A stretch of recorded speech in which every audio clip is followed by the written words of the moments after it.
Question 30 देखिए, हमें prove करना है कि root of 1 plus sine A 1 minus sine A sec A plus tan A के बराबर है। तो सबसे पहले हम यहाँ LHS को ले लेंगे, वो है आपकी 1 प्लस साइन ए अपॉन 1 माइनस साइन ए। आप समझें कि यहां पर आपको इसका रेशनलाइजेशन करना होगा। विदाउट रेशनलाइजेशन ये टर्म बन पाना मुश्किल है। तो यहां पर आप इसका रेशनलाइजेशन करेंगे डेनोमिनेटर का, तो सिंबल चेंज करके उसी से मल्टीप्लाई और उसी से डिवाइड। ऊपर बन गया 1 प्लस साइन ए का स्क्वायर और नीचे a minus b into a plus b, A square minus B square. अब दोनों पे अलग अलग रूट लगाएंगे तो यहां आ गया रूट 1 प्लस साइन ए का square whole square and 1 minus sine square A होता है कॉस स्क्वेयर ए का रूट। यहां स्क्वेयर से रूट, यहां स्क्वेयर से रूट। यहां पे आ गया 1 plus sine A upon cos A. Cos A को दोनों के अपॉन में लिखेंगे, 1 upon cos A plus sine A upon cos A. 1 upon cos A बराबर होता है सेक A plus sine A upon cos A बराबर होता है ten A and that is our right hand side. तो हमने अपनी लेफ्ट हैंड साइड को राइट हैंड साइड के बराबर दिखा दिया। केवल डेनोमिनेटर का रेशनलाइजेशन करके हमें रिजल्ट यहां पर मिल गया है। इसके बाद क्वेश्चन 31 देखिए, prove that sec A into 1 minus sine A into sec A plus tan A is equal to 1। हमें इसे 1 के बराबर दिखाना है। तो नेक्स्ट स्टेप में आप यहां पर पहले टेकिंग LHS लिखेंगे और सेक ए को कन्वर्ट करेंगे 1 upon cos A 1 minus sine ए। जो भी टर्म दे रखी है उसको साइन कॉस में कन्वर्ट कर लें। सेक ए हो जाएगा 1 upon cos A plus sine A upon cos A. And now अब इनका एलसीएम ले लो, 1 upon cos A into 1 minus sine ए, ऊपर आ गया 1 प्लस साइन ए और नीचे कॉस ए। नीचे बन गया कॉस स्क्वेयर ए एंड यहां पर 1 minus sine A into 1 plus sine A plus B into A minus B, A square minus B square. 1 minus sine square A बराबर होता है cos square A upon cos square A. तो यहां पे हो गया 1 इज इक्वल टू में right hand side के बराबर हमारा हो गया है। तो हमने केवल टर्म्स को साइन कॉस में कन्वर्ट किया और वैल्यू हमें यहां पर मिल गई है। इसके बाद क्वेश्चन 31 देखिए, A die is thrown once. Find the probability of getting a prime number, a number lying between 2 and 6, an odd number. जब एक डाई को फेंका जाता है तो टोटल नंबर ऑफ केसेस क्या बन सकते हैं? 1 2 3 4 5 6। इनमें से कोई एक आ सकता है तो हम लिखेंगे a die is rolled, total cases are. Total cases are वो क्या बन सकते हैं? 1 2 3 4 5 6। केवल ये 6 केस आ सकते हैं जब हम एक डाई को फेंकते हैं। अब पहला क्वेश्चन कह रहा है let A denotes the event of getting prime number. हमने क्या मान लिया? प्राइम नंबर मान लिया ए इवेंट को। अब प्राइम नंबर कौन कौन से हैं इनमें? देखो जरा, 2 है, 3 है एंड 5 है, ये प्राइम नंबर है। हमें प्रोबेबिलिटी ऑफ ए निकालना है, मतलब probability of getting prime number getting prime number. तो उसका फॉर्मूला क्या होता है? फेवरेबल नंबर ऑफ केसेस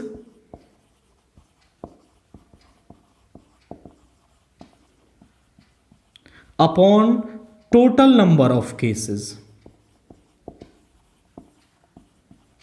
तो फेवरेबल केसेस कितने हैं? 3, टोटल है 6, 1/2। तो प्राइम नंबर के आने की प्रोबेबिलिटी आ गई आपके पास 1/2। Let B denotes the event. अब नेक्स्ट देख लो जरा किसके लिए पूछ रहा है। B denotes the event of a number lying between 2 and 6। 2 and 6 के बीच में नंबर लाई कर रहा है, इस इवेंट को हमने B मान लिया। तो B जो है हमारा वो है, अब देखो इनके बीच में कौन कौन से हैं, 3, 4, 5। प्रोबेबिलिटी ऑफ B निकालेंगे तो फॉर्मूला वही है, फेवरेबल अपॉन टोटल। सो 3/6 यानी 1/2। थर्ड केस को देखें, let C denotes the event of getting, अब देखें जरा किसके लिए पूछ रहा है, an odd number. Odd number आने को हमने क्या मान लिया, आपका C इवेंट मान लिया। अब ऑड नंबर कौन कौन से हैं, 1, 3 एंड 5, ये ऑड नंबर हैं। सो प्रोबेबिलिटी ऑफ C हो जाएगी 3/6 यानी कि 1/2।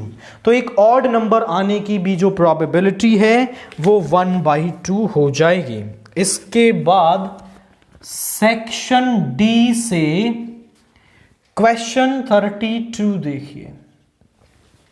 Find 2 consecutive positive integers sum of whose squares is 365। हमें ऐसे दो नंबर्स चाहिए जिनके स्क्वायर्स का जो सम है वो 365 हो। कंसेक्यूटिव चाहिए। कंसेक्यूटिव मतलब जैसे 14, 15, 16, 17, मतलब लगातार नंबर्स चाहिए।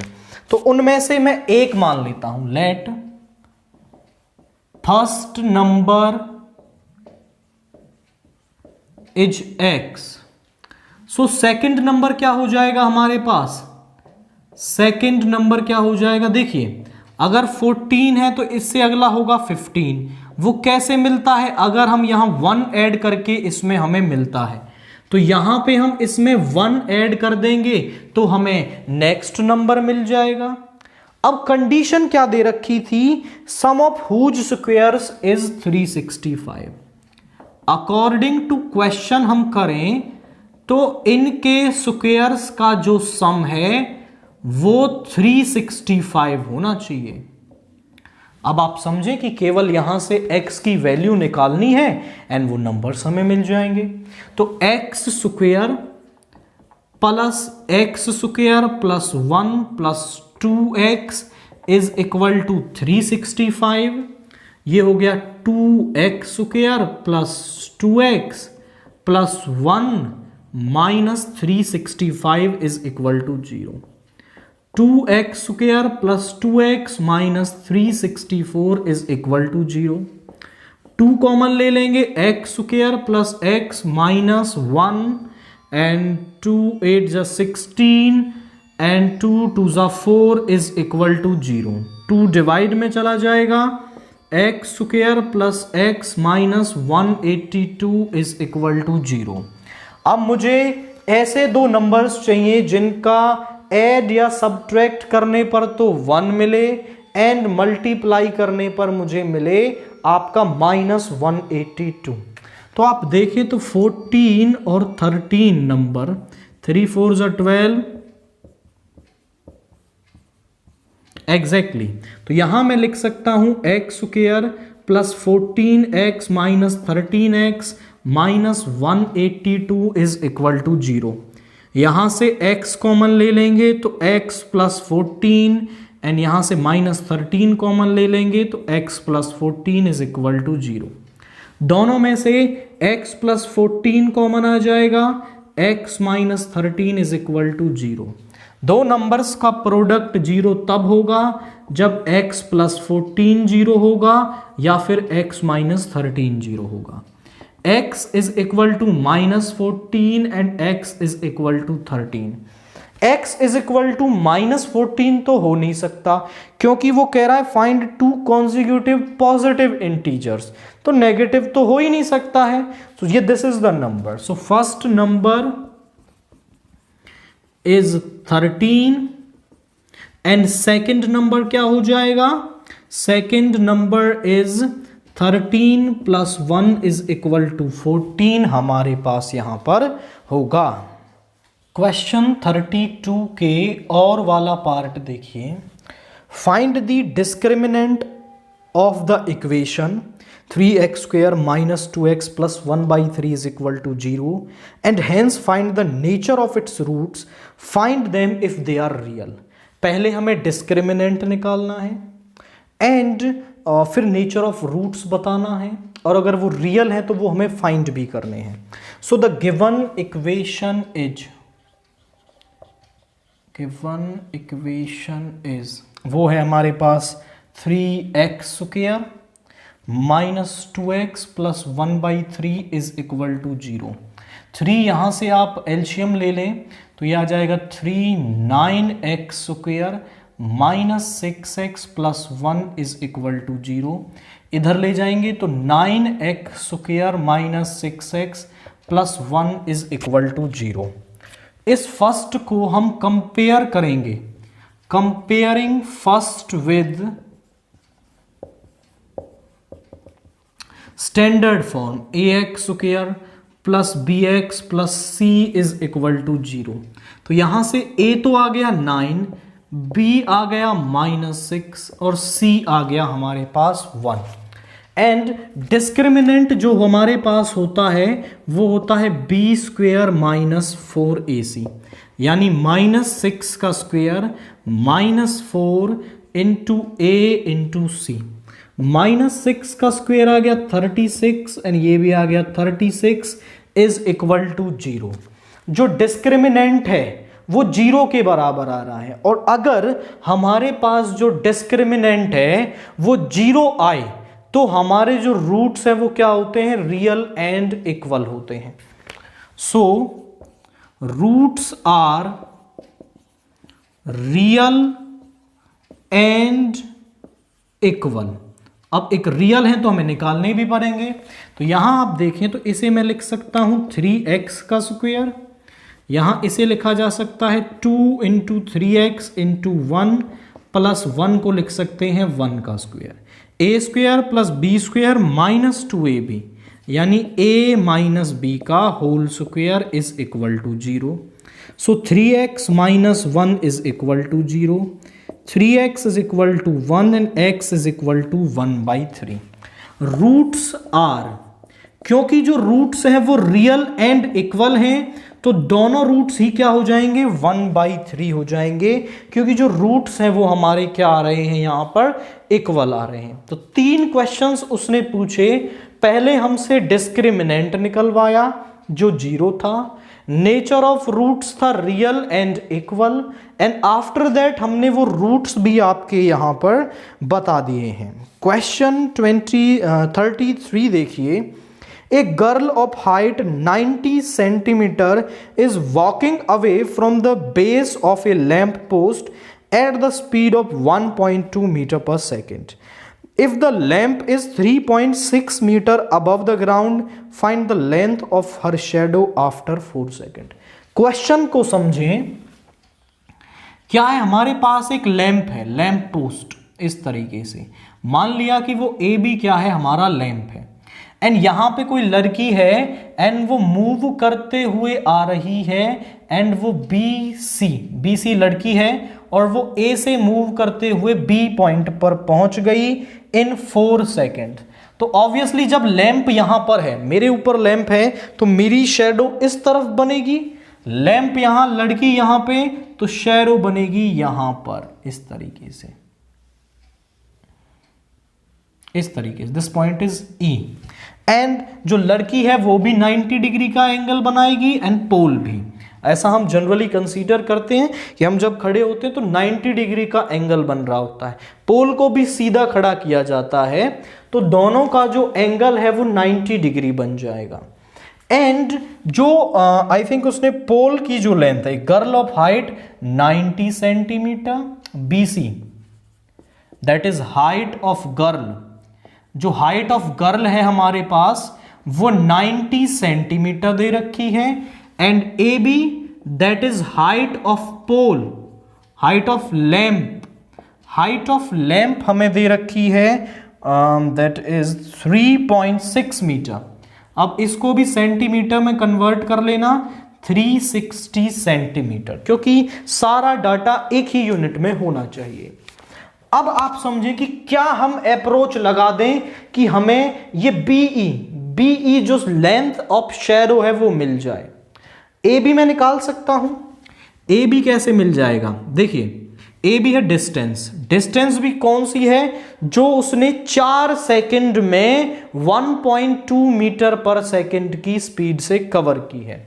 AB is equal to speed into time, speed into time. Speed है हमारे पास 1.2 मीटर पर सेकंड, टाइम है 4, यानी 4.8 मीटर। इसको सेंटीमीटर में कन्वर्ट करेंगे 480 सेंटीमीटर। ये सारा डाटा हमें मिल गया, AB मिल गया।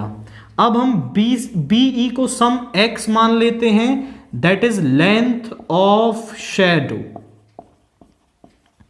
एंड नाउ अब आप देखो, हम लेंगे in triangle EBC, in triangle EBC and EAB, इस वाले ट्रायंगल में और इस बड़े वाले ट्रायंगल में। Now this EBC angle EBC is equal to angle EAB because दोनों 90 डिग्री के हैं। And angle E is equal to angle E because both are common. तो दो एंगल्स का इक्वल होना सफिशिएंट होता है to make the triangles similar. So by angle similarity criteria,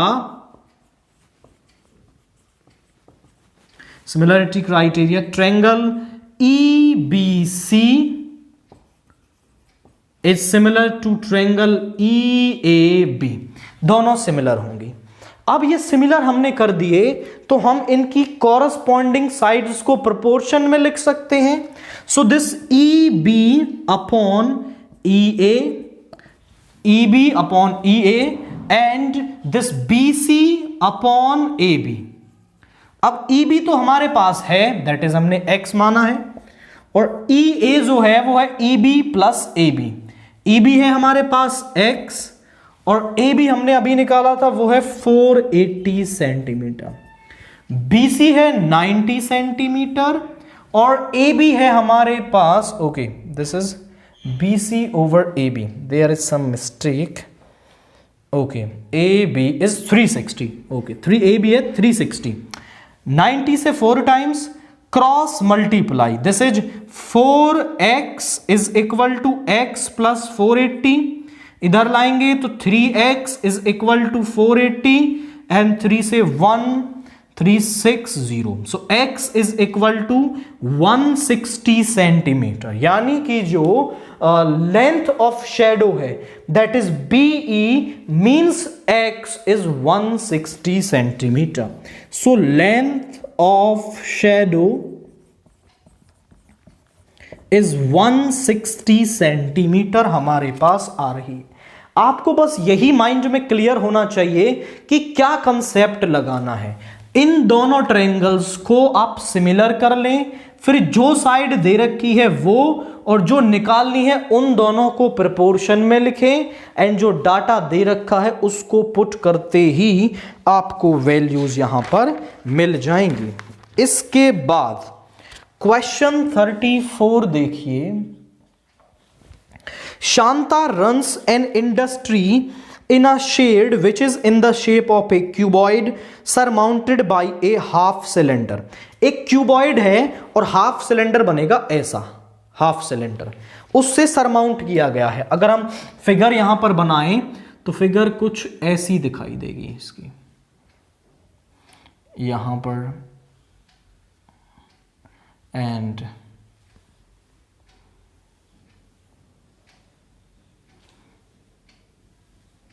ये हाफ सिलेंडर है जो इस पर है, और यहाँ पर ये वाली जो लेंथ है हमें वो 7 मीटर दे रखी है, मतलब उसकी चौड़ाई यहाँ पे 8 मीटर उसकी हाइट, एंड बॉक्स की जो लंबाई है वो 15 मीटर हमें दे रखी है। क्वेश्चन कह रहा है उसकी डायमेंशंस दे रखी हैं 7 metre into 15 metre and the portion is height है जो 8 मीटर है, and find the volume of that air shed can hold.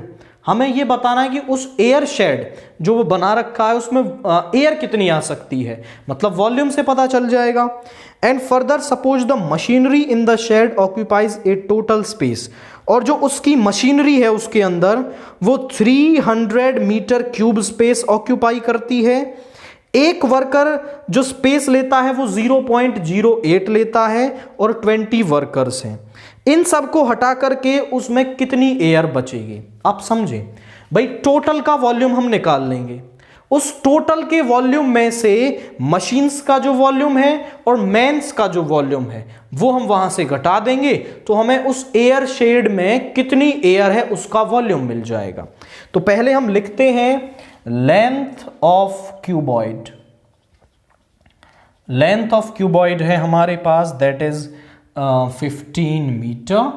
Breadth क्या है हमारे पास, ब्रेड्थ है हमारे पास 7 मीटर, एंड हाइट क्या है हमारे पास, हाइट है 8 मीटर।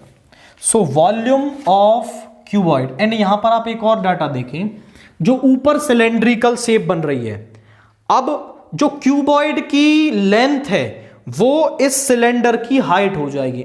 आप समझे भाई, इसके लिए तो ये लेंथ है बट सिलेंडर की तो ये हाइट हो गई ना। So height of cylinder, height of cylinder हो जाएगी 15 मीटर, एंड सिलेंडर यहां पर है, ये उसके लिए diameter. So radius of cylinder क्या हो गई, रेडियस ऑफ सिलेंडर हो गई हमारे पास 7/2 मीटर। बस यही कंसेप्ट समझने का है कि हाइट ऑफ सिलेंडर है 15 metre and radius of cylinder बन जाएगी 7/2 मीटर। अब वॉल्यूम ऑफ एयर शेड निकाल लो, वॉल्यूम ऑफ एयर शेड वो क्या होगा, volume of cuboid plus volume of semi cylinder. अब देखिए वॉल्यूम ऑफ क्यूबॉइड होता है LBH, और इसका हाफ हो जाएगा 1/2 इंटू πr²h। L है 15 इंटू 7 इंटू 8, 1/2 इंटू 22/7, r² मतलब r की 2 बार मल्टीप्लाई, एंड h है हमारे पास 15, 7 से 7, 2 से 11, एंड यहां मल्टीप्लाई करनी पड़ेगी। तो यहां देखिए 105 इंटू 8, तो ये आ गया 840 प्लस, यहां पे आएगा मल्टीप्लाई कर लेते हैं 77 इंटू 15,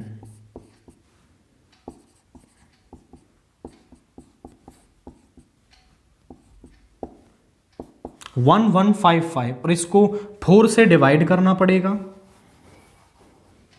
1155/4।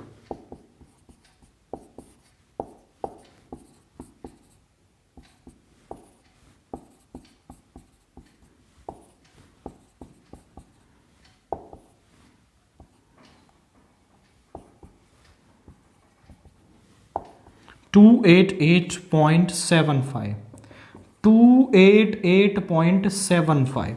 अब इसको जरा ऐड कर लें, दोनों को क्या आ रही है वैल्यू, ये आ गया 840, 288.75, दिस इज 8, 1128.75 सेंटीमीटर क्यूब। ये तो आ गया उस कंप्लीट शेड का वॉल्यूम। और वॉल्यूम ऑफ मशीनरी, वॉल्यूम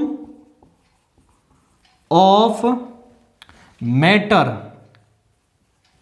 या फिर total matter in air shade.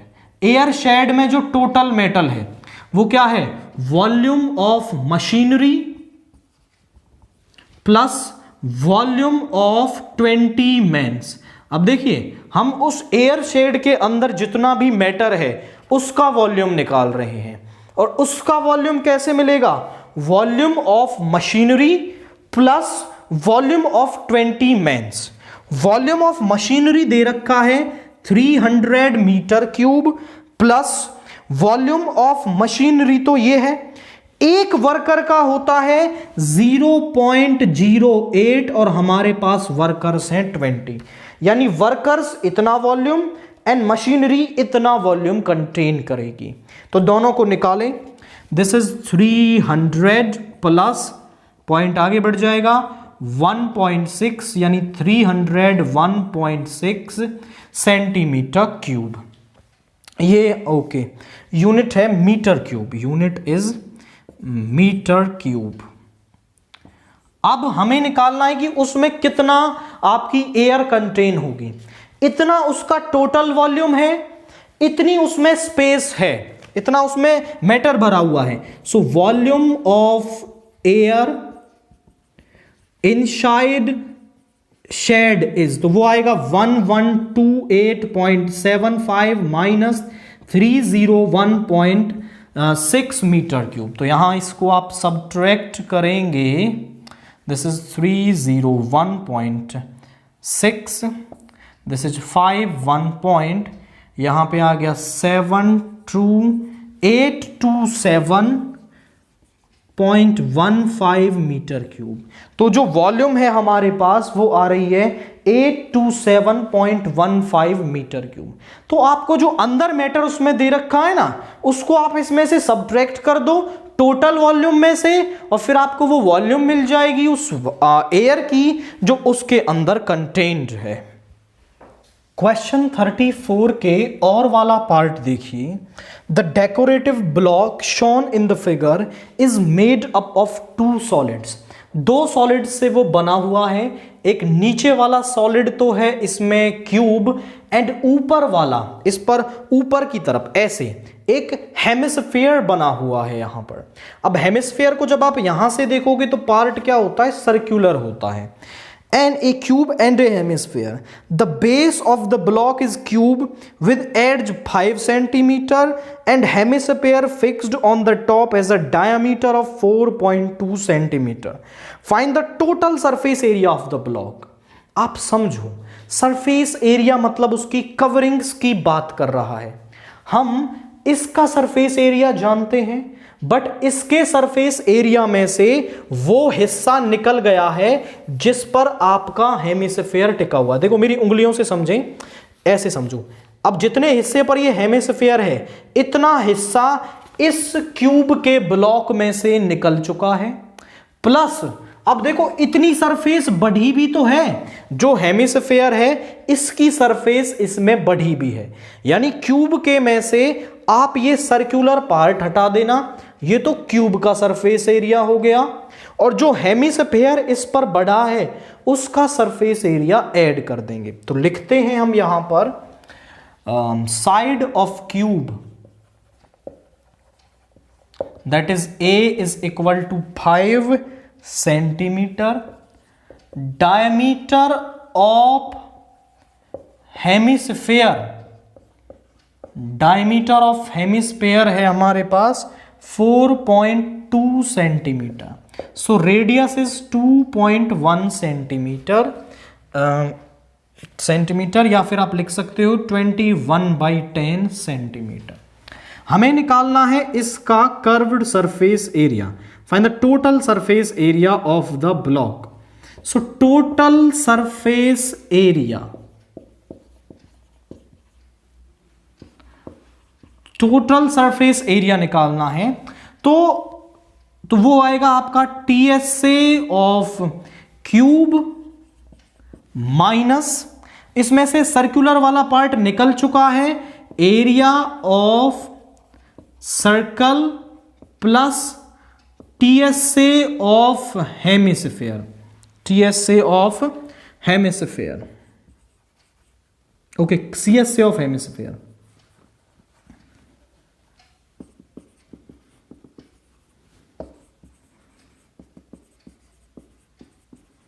आप समझे, TSA ऑफ क्यूब होता है 6a², ये हो जाएगा πr², एंड ये हो जाएगा 2πr²। तो ये बन गया 6a² प्लस πr², एंड यहां पे 6 × 5 का स्क्वायर प्लस 22/7, एंड r है हमारे पास 21/10 इंटू 21/10 इंटू 21/10। ये हो जाएगा 25 × 6 इज 150 प्लस 7 से 3 टाइम्स 66 × 21 1386/100, सो 150 प्लस 13.86 यानी 163.86 सेंटीमीटर स्क्वायर। तो ये इसका क्या होगा, टोटल सरफेस एरिया हमारे पास आएगा। तो पहले क्यूब का टोटल सरफेस एरिया, उसमें से आप यहां से सबट्रैक्ट कर देंगे क्या, आपका वो सरफेस एरिया जो सर्कुलर पार्ट ने निकाला है, प्लस आप उसमें ऐड करेंगे किसका सरफेस एरिया, जो हेमिस्फीयर वहां पे लगा हुआ है। तो आपको इसका आंसर मिल जाएगा। इसके बाद क्वेश्चन 35 है, the following frequency distribution gives the monthly consumption of elasticity of 68 consumers of A locality. एक लोकेलिटी के 68 कंज्यूमर्स का ये इलेक्ट्रिसिटी कंजप्शन का डाटा है। Find the mode of the data. Mode का फॉर्मूला आपके पास होता है L plus F1 minus F0 upon 2F1 minus F0 minus F2 into H। अब सबसे पहले तो आप यहां पर मॉडल क्लास निकालें। मॉडल क्लास कौन सी होगी, जहां पर फ्रीक्वेंसी सबसे ज्यादा है वो मॉडल क्लास होगी। Model class is 125 to 145। ये हमारे पास क्या है, मॉडल क्लास है। इसकी लोअर लिमिट क्या है, 125। अब ये जो फ्रीक्वेंसी है ये F1 है, इससे ऊपर वाली फ्रीक्वेंसी F0 और ये वाली फ्रीक्वेंसी F2। वैल्यूज रखेंगे, L है 125 plus 20 minus 13 and 2 into F1 is 40 minus 13 minus 14 into H होता है इनके बीच का इंटरवल, दैट इज 20। एंड यहां आ गया 125 प्लस 7 और यहां पे ये हो गया 27 40 माइनस 27 इज 13 इंटू 20। तो यहां पे आ गया 125 प्लस 140/13। 140 को 13 से करेंगे 1 टाइम और ये यहां पे आ गया 0। 7 टाइम्स 91 एंड फिर से यहां पे आपका आएगा 6 टाइम 78। यहां पे आ गया 2 एंड यहां पे आ गया 2। 8 माइनस 7 इज 1 0 120 एंड ये आएगा फिर से आपका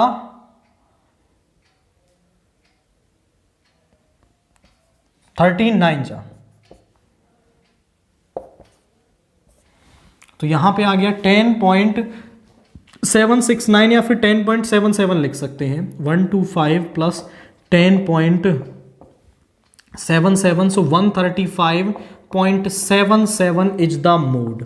तो जो हमारे पास मोड है वो क्या आएगा आपका 135.77 यहां पर मोड आ जाएगा। क्वेश्चन 36 केस स्टडी का क्वेश्चन देखिए। A manufacturer of TV sets produce 600 sets in third year. Third year में उसने 600 सेट्स बनाए हैं, 7th ईयर में 700 बनाए हैं एंड ये जो रेट है हर साल वो बढ़ रहा है। By a fixed number every year. हर साल ये जो नंबर है वो एक फिक्स्ड नंबर से बढ़ जाता है। हम यहां मान लेते हैं let production of TV sets is denoted by AP. वो आपका एपी में होगा एंड वो एपी हम मान रहे हैं A1 A2 A3 AN से हम उसको क्या कर रहे हैं, डिनोट कर रहे हैं। And D is equal to fixed number, वो फिक्स्ड नंबर है जिससे हर साल टीवी सेट बन जाते हैं। तो पहला क्वेश्चन पूछ रहा है the production in the first year, यानी A1 की वैल्यू बता दीजिए जिसको हम A भी बोलते हैं। Production in the 10th year A10 पूछ रहा है एंड और भी क्वेश्चंस पूछ रहा है। अगर हम यहां A और D निकाल पाते हैं तो फिर बात बन जाएगी। अब आप देखें तो 7th ईयर का प्रोडक्शन यानी A7 हमें ओके पहले थर्ड का दे रखा है, दैट इज A3 वो दे रखा है 600 एंड A7 दे रखा है हमें 700। A3 को मैं लिख सकता हूं A plus 2D is equal to 600। A7 को लिख सकते हैं A plus 6D is equal to 700। अब हमारे पास ये दो लीनियर इक्वेशन आ गई इन A एंड D। तो सॉल्व करेंगे, इक्वेशन फर्स्ट में से इक्वेशन 2 को सब्ट्रैक्ट कर देंगे तो A plus 2D is equal to 600, A plus 6D is equal to 700। Minus minus minus, यहां पे आ गया माइनस 4D माइनस 100 एंड 4 से 25। तो जो D की वैल्यू है वो आ गई 25। D की वैल्यू 25 फर्स्ट में रख देंगे, putting D is equal to 25 in first, तो A plus 2 into 25 is equal to 600। इधर ले जाओ, 600 माइनस 50 यानी A इज इक्वल टू 550। पहला क्वेश्चन क्या पूछ रहा था, the production in the first year, the production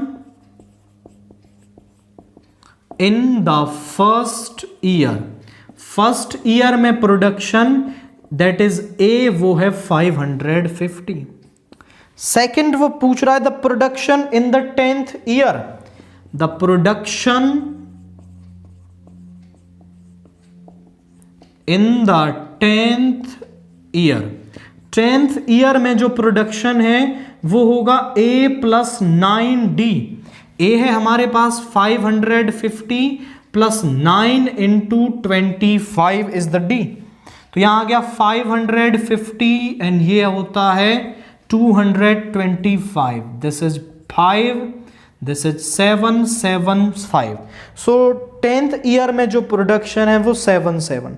the total production in first 7 years, पहले 7 ईयर्स का टोटल प्रोडक्शन मतलब सम, तो थर्ड का A, total production in 7 years, 7 years का जो total production that is S7 वो होगा 7/2, 2A यानी 2 इंटू 550 प्लस 7 माइनस 1 इंटू 25। तो यहां आ गया 7/2, ये हो गया 1100 एंड 150। ऐड कर लो 0 5 2 1, 2 से 6 to 5, 4375। तो आपका जो 7 ईयर्स का प्रोडक्शन है वो होगा 4375। इसके बी वाला पार्ट पूछ रहा है total production in 10 years, total production in 10 years मतलब S10 होगा 10/2, 2A प्लस 10 माइनस 1 इंटू 25। तो ये आ गया 5, 1100 प्लस 9 इंटू 25 इज 225। सो यहां आ गया 5 इंटू, दोनों को ऐड कर लो, दिस इज 5 2 3 1 1 3 2 5 6 6 2 5 जो है हमारे पास 10 ईयर्स का जो प्रोडक्शन है वो आ रहा है। अब वो 10 का पूछ ले 5 का पूछ ले कोई फर्क नहीं पड़ता, ए और डी हमारे पास है, केवल फॉर्मूले में वैल्यू रखनी है। क्वेश्चन 37 केस स्टडी का दूसरा क्वेश्चन देखिए। Resident welfare association RWA of a society put up 3 poles A, B and C। उसने 3 पोल्स लगाए हैं A, B एंड C पर in a society park. Despite these 3 poles, some part of the park are still in dark. So RWA decides to have one more electric pole in the park. इस park में वो एक पोल और लगाना चाहती है, but वो इस पर कुछ क्वेश्चंस पूछ रहा है। देखो यहां ये कार्टेशियन सिस्टम दे रखा है, दिस इज 1 2 3 4, तो वो पूछ रहा है coordinates of the point C। हम सभी के लिख देते हैं, कोऑर्डिनेट ऑफ ए के कोऑर्डिनेट्स क्या हो जाएंगे जरा देखिए, x 1 है और y है 5, तो a के कोऑर्डिनेट्स हो गए 1,5 एंड b के कोऑर्डिनेट्स क्या हो जाएंगे जरा देखिए, x है 4 और y है 9, तो b के कोऑर्डिनेट्स 4,9, c के क्या हो जाएंगे 7,4 और फर्स्ट क्वेश्चन में हमसे पूछ रहा है कोऑर्डिनेट्स ऑफ C, तो वो हो गए 7,4 यहां पर आ गया। सिंपल है, यहां होता तो 3,3 ऐसे देख लेते हैं। दूसरा, find the distance of the pole B from the O of the park. This point is 0,0। Distance of B मतलब 4,9 फ्रॉम O, दैट मीन्स 0 0। यहां से इसकी डिस्टेंस निकालनी है, तो बाई डिस्टेंस फॉर्मूला हम निकाल देंगे। OB is equal to 0 minus 4 का स्क्वेयर प्लस 0 माइनस 9 का square is equal to minus 4 का स्क्वेयर 16, दिस इज 81, 9 का स्क्वेयर 81, 6 और 1 7 एंड 8 और 1 हो गया 9, रूट 97 यूनिट्स। तो ये हमारी डिस्टेंस आ गई। अब इसका थर्ड का ए वाला पार्ट क्या पूछ रहा है, वो कह रहा है कि find the position of the fourth pole D so that ABCD form a parallelogram. मतलब हमें जो D कोऑर्डिनेट है वो इस तरीके से लेना है, देखो यहां C है एंड दिस इज मान लो D होगा, यहां पर A B C और D हम यहां ले रहे हैं। D के कोऑर्डिनेट्स हमने मान लिए x, y, A के हैं 1,5, B के हैं 4,9 एंड C के हैं 7,4। वो कह रहा है D को आप इस तरीके से ले लो कि ये पैरेललोग्राम बना दे।